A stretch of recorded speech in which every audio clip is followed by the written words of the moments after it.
Welcome to Sinha commerce classes. आज हम लोग ऑडिटिंग से रिलेटेड एक इम्पॉर्टेंट क्वेश्चन हम लोग क्या करेंगे, डिस्कस करेंगे। ये क्वेश्चन नंबर 10 है। अभी तक मैंने क्वेश्चन 1 से लेके 9 मतलब 9 क्वेश्चंस जो आपका ऑडिटिंग में आ सकता है, 9 क्वेश्चंस जो आपका ऑडिटिंग से रिलेटेड है, उसका वीडियोस बना के सिन्हा कॉमर्स क्लासेस चैनल पे अपलोड कर दिया है। जब आप सिन्हा कॉमर्स क्लासेस चैनल पे जाएंगे, वहां पे आपको एक प्लेलिस्ट मिलेगा ऑडिटिंग क्वेश्चंस एंड आंसर्स। उसमें मैं 1 से लेके 9 तक का इंपॉर्टेंट क्वेश्चंस का आंसर्स बना के क्या किया हूं, अपलोड कर दिया हूं। अगर आपने नहीं देखा है तो जाके क्या करेंगे, देख लेंगे। राइट, आज बात करेंगे क्वेश्चन नंबर 10। ठीक है, ये भी एक इंपॉर्टेंट क्वेश्चन है जो आपके एग्जामिनेशन में आने का संभावना रहता है। देखिए क्वेश्चन बोलता क्या है, क्वेश्चन नंबर 10 बोलता है what is interim audit. Interim या इंटरिम ऑडिट किसे कहते हैं? आंतरिक अंकेक्षण या अंतरिम अंकेक्षण। Explain its advantages and disadvantages. Right, यानी आपको ये जो आपका वीडियो है इसमें आप सीखेंगे कि इंटरिम ऑडिट किसे कहते हैं और आपका इंटरिम ऑडिट का आपका एडवांटेजेस और डिसएडवांटेजेस क्या होता है। ये क्या करूंगा मैं अभी आपको एक्सप्लेन करके बताऊंगा। देखिए सबसे पहले सवाल उठता है कि ये इंटरिम ऑडिट या इंटरिम ऑडिट किसे कहते हैं, इसके बारे में समझिए। बोलता क्या है, an audit conducted in between two annual audits is called interim audit। मतलब 2 एनुअल ऑडिट के बीच में कोई अगर आपका ऑडिटिंग का काम होता है वो क्या कहलाता है, आपका इंटरिम ऑडिट। देखिए मैं आपको एग्जांपल के थ्रू समझाने का कोशिश करूंगा। जैसे मान लेते हैं ना कि आपका एक सिन्हा लिमिटेड है। एक कौन है आपका? सिन्हा लिमिटेड है। राइट, एक कौन है आपका? सिन्हा लिमिटेड है। ठीक है, उसका जो बुक्स ऑफ अकाउंट्स है वो अभी जो आपका करंट ईयर है ना 1/4/2022 से कब है उसका 31/3/2023। ठीक है, उसका जो आपका फिनेंशियल कौन सा है 1/4/2022, 1 अप्रैल 2022 से 31/3/2023 तक। ठीक है, तो आपका ये उसका क्या है, फिनेंशियल ईयर है। क्या है आपका? Financial year. और ये जो फिनेंशियल ईयर के बीच में अगर कभी भी ऑडिटिंग होता है तो क्या कहलाता है, आपका इंटरिम ऑडिट। बात समझ रहे हैं? जैसे मान लेते हैं आज आपका कितना है, 4 अगस्त है ना। आज का जो डेट है, आज जिस दिन मैं वीडियो बना रहा हूं उस दिन डेट कौन सा है, 4 अगस्त। कौन है आपका? 4 अगस्त आज का क्या है, डेट है। ठीक है, तो आज के दिन अगर आपका जो भी आपका सिन्हा लिमिटेड है वो ऑडिटिंग करवाएगा तो कौन सा ऑडिटिंग करवाएगा, वो इंटरिम ऑडिट। क्या कहलाएगा? Interim audit. यानी आपका साल के बीचों बीच ऑडिटर के द्वारा अगर ऑडिटिंग का काम करवाया जाता है उसी को हम लोग क्या बोलते हैं, इंटरिम ऑडिट। बात समझ गए? तो मैं आशा करता हूं कि आप इंटरिम ऑडिट समझ गए होंगे। अब हम लोग इंटरिम ऑडिट का एडवांटेजेस और साथ में कुछ उसका डिसएडवांटेजेस है उसके बारे में क्या करेंगे, डिटेल्स पढ़ेंगे। ठीक है, सबसे पहले बोलता क्या है, एडवांटेजेस ऑफ इंटरिम ऑडिट। बोलता क्या है, सबसे पहला एडवांटेज होता है base for the payment of interim dividend. देखिए ध्यान समझिएगा, इंटरिम डिविडेंड क्या होता है ये भी पहले आप समझ लीजिए। ठीक है, बोलता क्या है, साल के दौरान कोई कंपनी अपने शेयर होल्डर को डिविडेंड देना चाहता है तो कौन सा डिविडेंड कहलाता है, आपका इंटरिम डिविडेंड। एक होता है फाइनल डिविडेंड जो आपका साल खत्म होने के बाद जितना प्रॉफिट हुआ है उसके आधार पे देता है राइट कंपनी अपने शेयर होल्डर्स को। लेकिन इंटरिम डिविडेंड क्या होता है कि साल के बीचों बीच देना चाहता है। मान लेते हैं कि 4 अगस्त को जो सिन्हा लिमिटेड है अपने शेयर होल्डर्स को डिविडेंड क्या करना चाहता है, देना चाहता है। तो पता करेगा ना सिन्हा लिमिटेड कि आपका बिजनेस में, कंपनी में आपका प्रॉफिट कितना हुआ, आपका बिजनेस का ग्रोथ कैसा है, प्रॉफिट हो रहा है या नहीं हो रहा है, ये सब भी तो पता करेगा।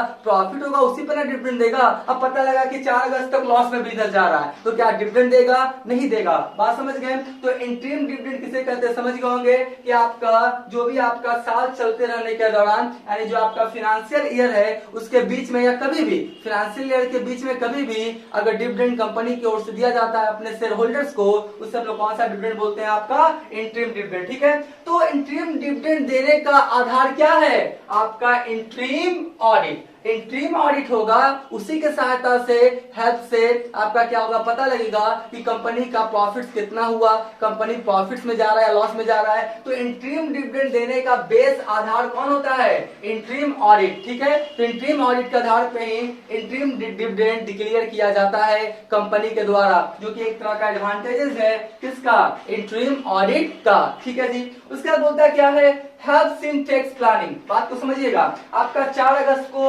इंट्रीम ऑडिट का काम हो रहा है, राइट, बिजनेस प्रॉफिट्स में जा रहा है, तो आगे चल के 1 साल के बाद क्या होगा, आपका कंपनी को, गवर्नमेंट को टैक्स देना पड़ेगा। ठीक है, तो टैक्स प्लानिंग अभी से ही करना शुरू कर देता है। और टैक्स प्लानिंग किसे कहते हैं, थोड़ा सुन लीजिए।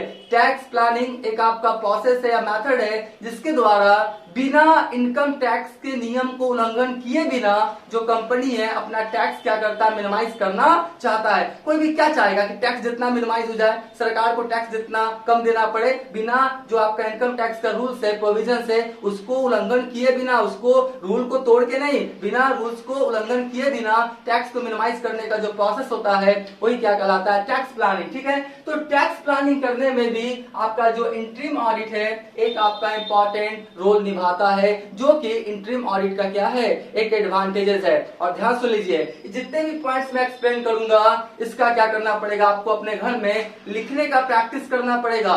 ऐसा नहीं होगा कि आप बस सुन लेंगे और आप क्या करेंगे, एग्जामिनेशन हॉल में लिख देंगे, ऐसा नहीं होगा। बात समझ रहे हैं ना, आपको क्या करना पड़ेगा, लिखने का प्रैक्टिस करना पड़ेगा। जितना लिखने का प्रैक्टिस करेंगे उतना आपका क्या होगा, स्पीड बनेगा। ठीक है, क्योंकि एग्जामिनेशन में आपको बोलना नहीं है, एग्जामिनेशन में आपको क्या करना है, लिखना है। क्या करना है, लिखना है। इसलिए मेरा आपसे नम्र निवेदन है, प्राइटनेस रिक्वेस्ट है कि आप अपने घर पे खूब क्या करें, लिखने का प्रैक्टिस करें। नहीं तो 3 से 3.5 क्वेश्चन लिखेंगे ना तो हाथ आपका पेन करेगा, आप ऐसे ऐसे हाथ को क्या करेंगे, झाड़ने लगिएगा, क्योंकि घर पे आपने लिखने का प्रैक्टिस नहीं किया। मैं हर वीडियोज में क्या करता हूँ, ये बात बोलता हूँ, क्योंकि मुझे पता है कि 3 से 3.5 4 क्वेश्चन लिखते लिखते टाइम क्या होगा, 3 घंटा आपका जनरली बीत जाएगा। चलते घर में लिखने का प्रैक्टिस कर लेंगे। ठीक है, तो ये हो गया जी। फिर बोलता है क्या है, early detection of errors and faults. अब बात को समझिएगा, अगर 4 अगस्त को इंट्रीम ऑडिट हो रहा है तो 4 अगस्त तक जो भी बुक्स ऑफ अकाउंट्स तैयार किया गया है उसमें किसी तरह का एरर्स, फ्रॉड्स, मिस्टेक्स को फाइंड आउट हो जाएगा, राइट। अगर नहीं होगा तो फाइनल ऑडिट होगा, एनुअल ऑडिट होगा, तो 1 साल के बाद पता लगेगा। फाइनल या एनुअल ऑडिट द्वारा क्या होगा, 1 साल के बाद पता लगेगा। ठीक है, लेकिन इंट्रीम ऑडिट द्वारा आपके साल के बीचों बीच ही पता लग गया कि एरर्स, फ्रॉड, मिस्टेक आपका बुक्स ऑफ अकाउंट्स में हुआ है या नहीं। तो एरर्स, फ्रॉड, मिस्टेक्स को अर्ली पहले ही क्या होता है, पता लग जाता है, जो कि एक तरह का क्या है, एडवांटेजेस है किसका, इंट्रीम ऑडिट का, राइट। तो अभी तक मेरा वीडियो आपको अच्छा लगा, वीडियो को लाइक कर देंगे, चैनल को सब्सक्राइब करके बेल आइकन हिट करके ऑल कर देंगे। इससे क्या होगा, कोई भी वीडियोस मैं अपलोड करूंगा उसका सबसे पहले आपको नोटिफिकेशन मिल जाएगा। ठीक है, उसके बाद देखिए आपका फोन में इट बोलता है exercise the moral check on the employees. बात को समझिएगा, अब मान लेते हैं 1 साल के अंत में ऑडिट होता है, एनुअल ऑडिट होता है। ठीक है, तो बिजनेस का जो सिन्हा लिमिटेड का जो एम्प्लॉइज है सोचेगा 1 साल के बाद में ना ऑडिटर आएगा, 1 साल के बाद में ना आपका कोई गलती हुआ तो वो क्या करेगा, फाइंड आउट करेगा ऑडिटर, राइट। तो अगर आपका इंट्रीम ऑडिट है तो इंट्रीम ऑडिट साल में कभी भी हो सकता है, राइट। मान लेते हैं 4 अगस्त को हुआ तो इंट्रीम ऑडिट आपका कंपनी में कभी भी हो सकता है। इसका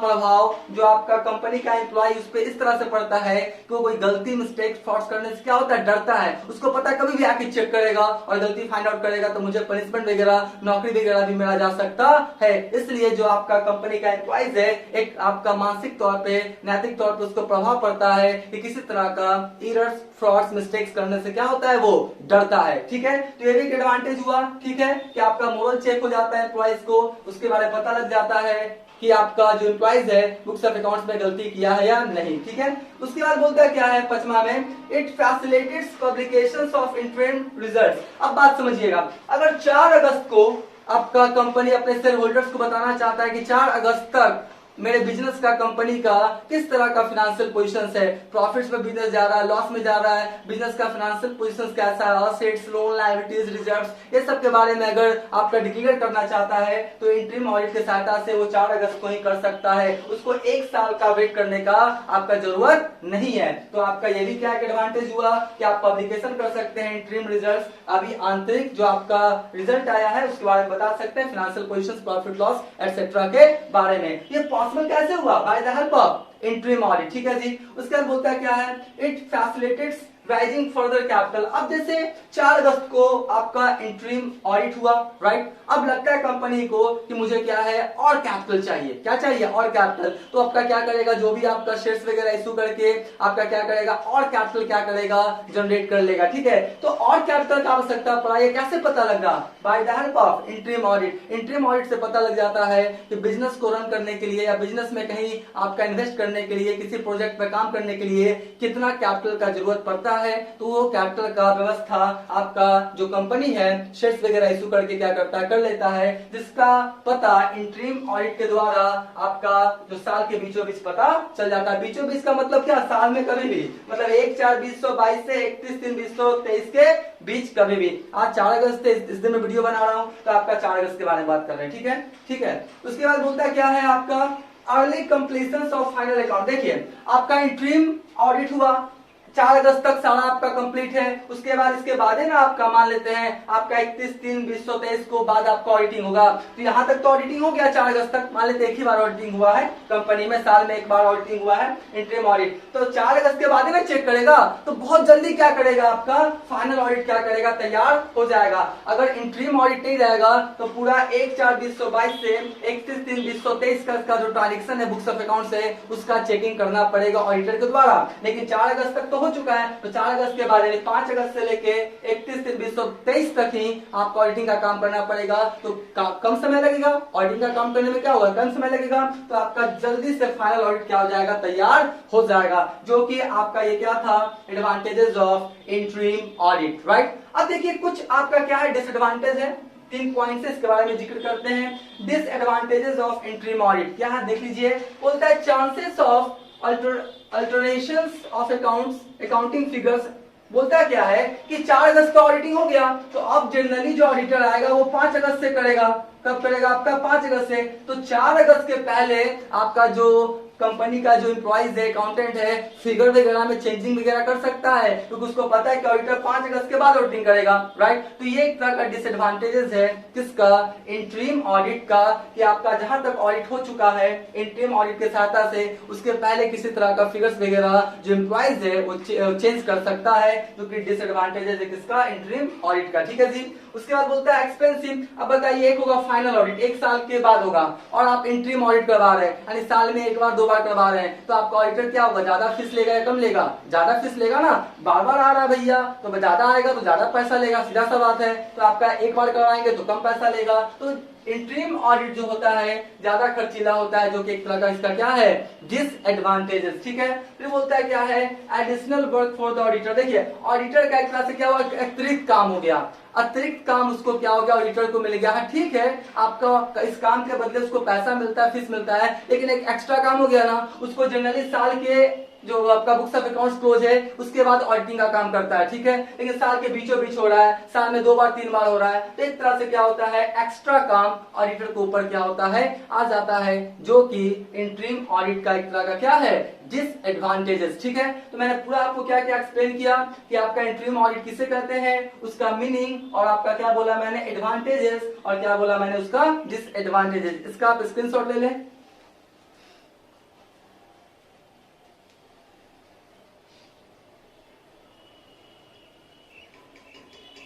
राइट, हम मान के चलते इसका क्या क्या होगा, आपने स्क्रीनशॉट ले लिया होगा। अब आने वाले वीडियोस में जो भी क्वेश्चन नंबर 11, 12 मतलब जितने भी ऑडिटिंग से रिलेटेड आपका इंपॉर्टेंट क्वेश्चंस बन सकते हैं, सभी का वीडियोस अपलोड कर दिया जाएगा। इसलिए मेरे वीडियो से, मेरे चैनल से क्या करेंगे, जुड़े रहेंगे। आज का वीडियो एंड करते हैं। Thank you.